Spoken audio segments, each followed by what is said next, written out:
Hey everybody, Dr. Rob here, Facebook Live, Tuesday, 2 o'clock. As always, we're back. We're going to talk about what is an electrolyte. So many people ask me, what kind of sports drink do I take? What are electrolytes? What should be in my sports drinks? What about electrolytes for functional medicine? Because I do so much functional nutrition and functional medicine here. So I wanted to go over a few of the things. I actually got some of these questions this morning. Number one, what is an electrolyte? An electrolyte is mineral salts that dissolve in water and then they break into electrically charged particles, ions. So they're electric. They are very critical for overall body communication. People don't realize what the lack of electrolytes or the imbalance of electrolytes will do to them. So what are some of the functions of having electrolytes? Why it's so critical to our overall body health? Number one, they maintain fluid balance. Number two, they regulate the balance of water by your body cells, water in and out of the cells. So let's think about an athlete, or let's just think of us exercising, or let's think of us in an excessively hot area. We perspire. We lose water. So we need to hold water. We'll need to take some water in. We'll need the communications inside our cells of water going in and water going out. Electrolytes are going to be critical elements to aid in that function. In addition, it really spoke to what I just said to those first two functions. Body hydration, once again, speaking to the first two, body hydration, the ability to hydrate. When people exercise, we sweat. There's a sweat rate calculator. Interesting, in this sweat rate calculator, you become dehydrated when you lose 2% of your body weight. So you take a 200-pound person, and if they were to lose 4 pounds, if they were to run, say, even a half marathon, it's very conceivable, they would now be dehydrated. So there's use of a sweat rate calculator that will let you know how much you need to drink. And according to that amount of water, there's specific ratios that you would need to know to allow electrolytes, or how much electrolytes to consume. Acid-base balance. We could spend a lot of time on that, but that acid-base balance is a critical element, because if we go to acidic, what happens is we begin to fatigue. When we become too acidic during exercise, we produce a lot of lactic acid or lactate. Those are markers and forms of fatigue, or central fatigue during exercise. Those are things we really truly want to avoid. We want to be a little bit more basic than acidic. Let's take that acid-base idea a step further now. Acid-base, interesting enough, if we're too acidic, not only are we going to have a decrease in athletic performance, we're also going to have an environment where specific things grow. In that environment where specific things grow, it's very deleterious to your overall health. Cancer happens to grow in something that's acidic. We don't have better enzymatic reactions when things are too acidic. So a proper acid-base balance is a critical element. pH strips are really depict that. 7 to 7.2 are critical elements where we can get that acid-base balance. In addition, how about detoxification? Now we're talking about electrolytes in a functional medicine light. The acid-base balance is a critical element. When we have too many toxins, and when we exercise, we'll be releasing toxins inside our body. The whole premise is to break down these, what we call fat-soluble toxins to water-soluble toxins in the liver. Then once we do that, it has to go to our kidney, because we dispense with a lot of fluids via our kidney. Our ability to take the toxins from our liver to our kidney are based on our pH and acid balance, acid-base balance. So if we're too acidic, we're never going to get rid of the toxins via the kidney, and we're going to have more toxins floating around. So electrolytes are critical elements in our detoxification process, regular detoxification and detoxification while we are exercising. Nerves and muscles. They conduct electrical impulses, critical elements for both nerves and muscles. 3 main electrolytes, minerals, are Na, so we have sodium, we have potassium, and we have calcium. In addition, muscles weaken, they cramp. So you're getting a lot of muscle weaknesses and cramps. People, you ever wake up in the middle of the night and get a cramp? Or you cramp while you're exercising? It's an electrolyte imbalance. You need more of these potassium, calcium, and sodium. In addition, when you don't have enough electrolytes, it slows brain function.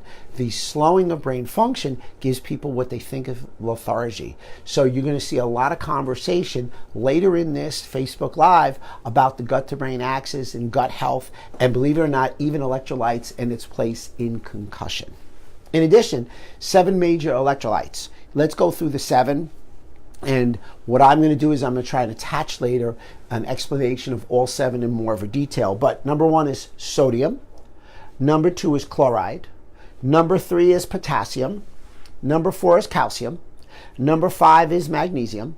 Number 6 is phosphatate. And number 7 is bicarbonate. So those are the 7 different kind of electrolytes. So those are the 7 that at some point you want to make sure you ingest and have this proper balance. So give me a second, we're going to switch over here. And here we go. Electrolytes. Let's talk about just not functional medicine, but why don't we talk about the trendiest diet of 2018 by Forbes magazine. That is the ketogenic diet. Now we all know the ketogenic diet is 75% fat, 20% protein, and 5% carbohydrates. So with that being said, we lose a lot of water and we lose a lot of minerals while we're in a ketogenic diet. Typically, people who switch to the ketogenic diet, what they do is they lose a lot of water, they lose a lot of weight, and they get something called, when they switch from carbohydrates to fat, they get something called the ketogenic flu. Horrible flu. They feel terrible. They don't get the actual flu. They get all the symptoms of the worst flu in the world. Most of that basis of that flu is because your central nervous system is switching from carbohydrates to fat. You're just needing and craving electrolytes. So you take ketone salts. Ketone salts usually a salt with beta-hydroxybutyrate. That ketogenic salt gives you the beta-hydroxybutyrate, which is critical to get in ketosis, but more so the transfer, the element that gets it in quick to balance your electrolytes, obviously, are the NaCl. So a lot of people overlook the fact you're losing electrolytes, or you need a large amount of electrolytes on the ketogenic diet. In addition, the ketogenic diet, also you'll be very low in magnesium, another key electrolyte. So if you're going to do keto, you really want to enhance the keto effectiveness by taking specific electrolytes. Once again, thank you, Stephanie, salts, and of course you want magnesium. In addition, gut health and electrolytes. Interesting. Electrolytes, even after you go to the kidneys, at some point have got to get flushed through the gut. So they rely on GI health for absorption and water homeostasis. Everything always has got to at some point run through the gut. So as we all know, your gut has 2 main purposes. Purpose number 1, believe it or not, is really absorption and digestion, macro and micronutrients. So absorption occurs there. And number 2, 80% of your immune cells are in your gut. So if your gut is not absorbing well, you're not going to have proper electrolytes. So many people come in and take a sports drink or take these mineral supplements thinking that they're getting the electrolytes, and yet the gut is not absorbing. So whatever you do, please adhere to my new 7R action plan. My 7R action plan is pointed at fixing gut health. Some real good quick things that help gut health. Something like glutamine works really, really well. Curcumin, alpha lipoic acid, omega-3 fatty acids, a great herb like xanthosumol, specific things like probiotics. With probiotics, you have to feed with prebiotics. And something that I use personally on myself right now, because I came back, you guys can probably hear, I have a little frog in my throat, if you will, that I finally broke down after taking like 2 to 3 flights every week for the last 5 years, and I got something, and I got a little stomach distress. I took some berberine. Berberine with cinnamon was really great to ensure my gut health. And if my gut health is in pristine condition, you're going to be able to absorb electrolytes and have the gut health lead you down a path of water homeostasis. In addition, sports drinks and electrolytes. What would I recommend? Well, 1, I always like sodium to potassium in a 2-to-1 ratio. I don't think we need fructose anymore in the sports drinks. There are many things that we can use. If you decided you want carbohydrates, then you can add them. I'm a big proponent, just so you know, of using the ketogenic diet because the ketogenic diet allows you not to have to drink during athletic events. However, with electrolytes in sports drinks, once again, sodium and potassium, in a 2-to-1 ratio. In addition, here's some other things that I would recommend to add to your sports drink. Number one, glutamine. Glutamine is the number one amino acid in the body. It's the most common amino acid floating in your blood system. It's shown to really help with mucosal intestinal integrity. So I'm a big proponent of glutamine. In addition, taurine. Taurine is truly overlooked. Taurine has really been studied in a multitude of robust peer-reviewed journals. With that being said, it regulates water and it also regulates the minerals and salt minerals. L-carnitine. What I like about L-carnitine is L-carnitine takes the fatty acids to the inner layer of the mitochondria. So most mitochondria or most cells have 2 layers. We call it an uncoupling type of protein. It opens up and lets these fatty acids come in. It really speeds up. So if you're looking for quick, easy energy, L-carnitine is really going to do that, especially if you're on a fat diet like a ketogenic diet, which has now been a choice in endurance activities. In addition, L-carnosine. L-carnosine is great because L-carnosine has really shown to really aid in the lack of fatigue of fast twitch fibers. So your muscles aren't going to fatigue as quick.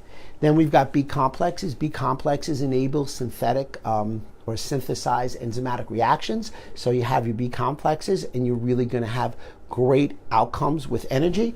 And last but not least is citric acid, sodium, and water absorption. The one thing that we couldn't fit on the board was electrolytes with concussion. So let's go through that. So when you have a concussion, there's something that we call a neurometabolic cascade. What happens at this neurometabolic cascade is you get this membrane disruption and glutamate is produced. Glutamate causes a problem with electrolytes in the brain area. And that problem with electrolytes are very simply, calcium is now being forced into the cell, potassium is being forced out. Calcium going into the cell leads you down a path of plaquing. Plaquing in the brain leads you to what we call tau and tau tangles, increases the incidence of Alzheimer's.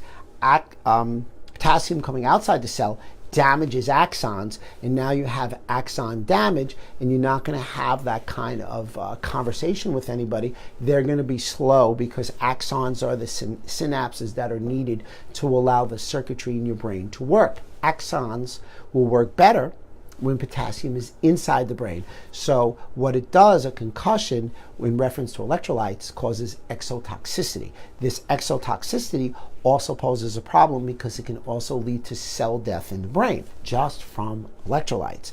In addition, it really strips the brain of all the glucose, and if you don't have fat, you're not going to have the energy, and you're going to get what you would call a brain fog. In any case, it starts this whole cascade. Other than cell death in the brain, it makes you more susceptible to a repeated concussion, damage at the cellular level. So as you can see, electrolytes are very important for sports drinks. They're important for everyday use, like with muscle cramps. They're also critical in the concept of what I like to refer to as functional medicine, gut health, detoxification, and in addition, concussion. So Steph, do we have any questions or? No questions for today. No shout outs?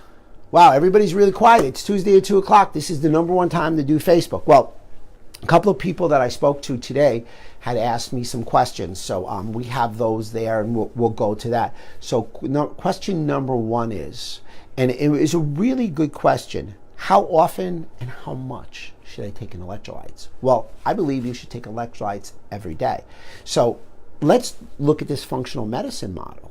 Well, when you look at electrolytes, what did I say that was critical for? Acid base. So actually electrolytes should be in every detoxification program.